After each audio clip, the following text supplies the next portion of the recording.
guys, we're back here in front of the Raptor. You guys seem to really be enjoying these build videos, so we're going to keep plugging away at it.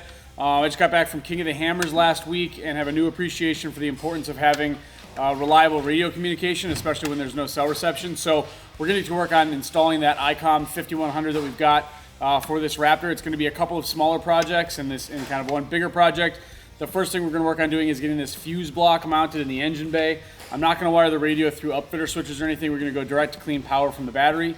We're also going to work on mounting the radio control unit, kind of the main brain of that thing, back behind the rear passenger seat using another BuiltRight Molly panel. That Molly panel for a 2023 Raptor and F-150 may need to be modified a little bit, and that may be a product update for us. So we're going to take a look at those two things. Let's get into it. So basically we're going to take power and ground into this Blue Sea fuse box. So as we're adding circuits, we can really cleanly and easily add fused circuits. But I don't want to just have this thing flopping around or adhered, so I'm going to try and make a little bracket that grabs these two mounting points for the OEM fuse box and sets this thing something like that, and then we're going to have a separate circuit breaker too so that we can kill power to the entire block. So I'm going to go I'm going to 3D scan the engine bay spot here. I'm going to quickly model this, and then we'll make a bracket that makes it so that the two of them play nicely.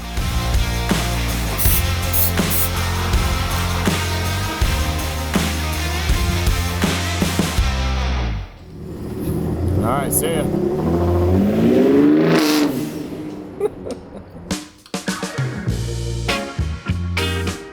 This is the space here. This is that OEM fuse box.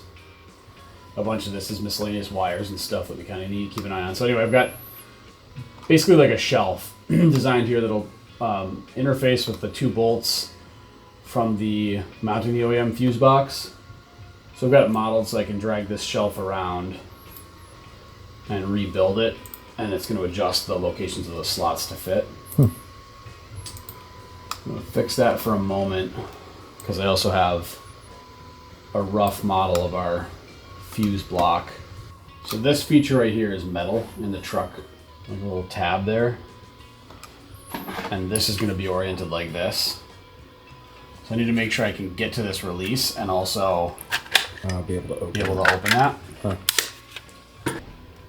This right here is a rubber hose that I can move out of the way a bit, so that I'm not worried about.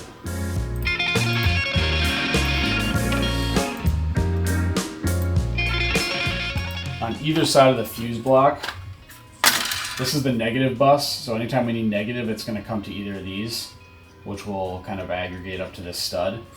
But then anytime you need positive, you need to get up to here. So what I'm going to do is have this on the plate, oriented like that. And then I'm going to cut a slot out, or a series of slots, so that wires can come up through the plate and just grab each of these terminals. Nice and clean, if that's how we choose to do it. And then I'm going to put a circuit breaker like here-ish.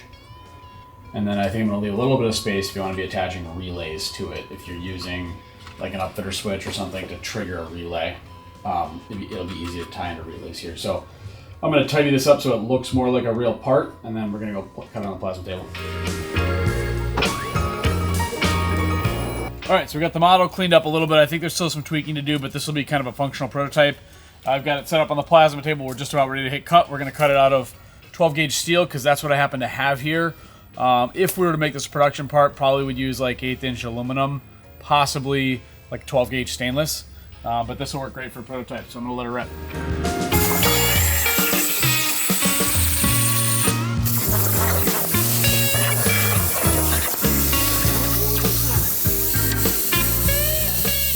Clean cut?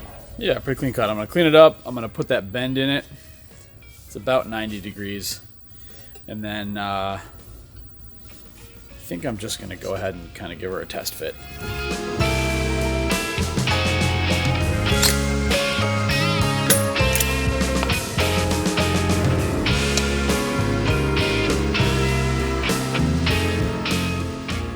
Right, so this looks good. It's a lot heavier than I would want it to be, but again, steel versus aluminum. I'm going to ream these out a little bit and put rivet nuts in here so we can easily install the fuse block and circuit breaker.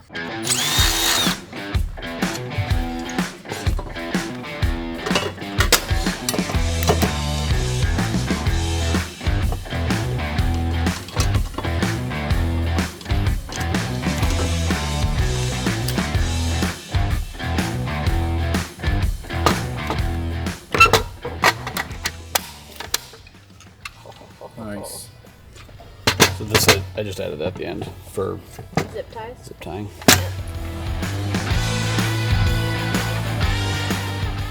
More extensions. In this panel though, cut a hole so that I can see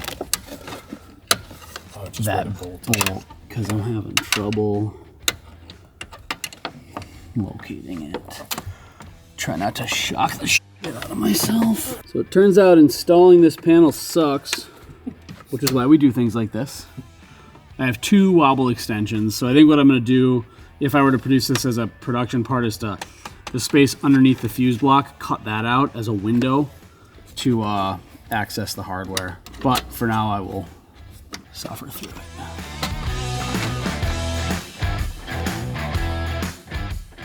All right, so I'm generally really happy with how this turned out. I've got some extra space over here and back here that I wasn't really sure of in my model, because I'd like to move the fuse block out a little ways to add some more room for the inbound wires on this left-hand side. So I'm gonna make those changes, and I'm gonna cut out behind the fuse block to be able to access the factory hardware better. I am gonna make another prototype right now and do that, and then we'll paint that one black, and that's the one we'll leave in the truck. All right, so we're creating the code here now for the plasma table. This was the first cut we made. This is the next one, so you can tell, maybe you can't. The part's a little taller because I added some length here. I also cut out some pockets underneath the components, which I think is gonna help with weight, but it's also gonna help with reaching these fasteners a little bit more easily. And then I had included these 2 small slots here for like zip ties for organizing wires coming in. And I thought, why not just repeat that? So other than that, it's the same. So I'm gonna go ahead and create this program and we'll cut it.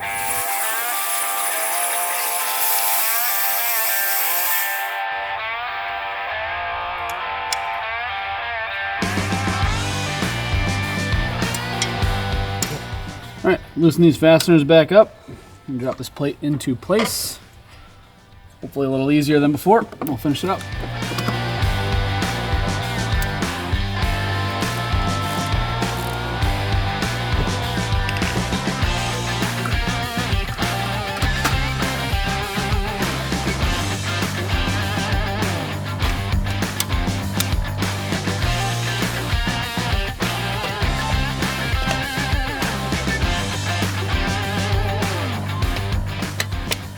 All right, so we've got our fuse block and our circuit breaker here. What we're gonna do is we'll run negative from the negative bus of the fuse block here over to one of the body grounds, or possibly to the battery. And then we'll run power from the positive over to the top of the circuit breaker here, and then also from the bottom of the circuit breaker to our positive bus. And that'll provide good power and ground to everything. But I think we will save that for the next video once we've got everything else for the radio in place. All right, so that is it for today. We didn't make it quite as far as I wanted to because we got a little bit bogged down deciding to do that revision on the prototype for the fuse block holder, but I'm really happy we did it because the finished product here is a lot better. If there's interest in that, we would consider making that a product of ours that we're offering, but for now it's just kind of a one-off so that we can get this Raptor wired up. Next week, we're gonna show you how we're gonna mount the control unit for the radio behind the rear passenger seat using the BuiltRight panel back there, and then we'll start laying out the wiring. So check back next Monday.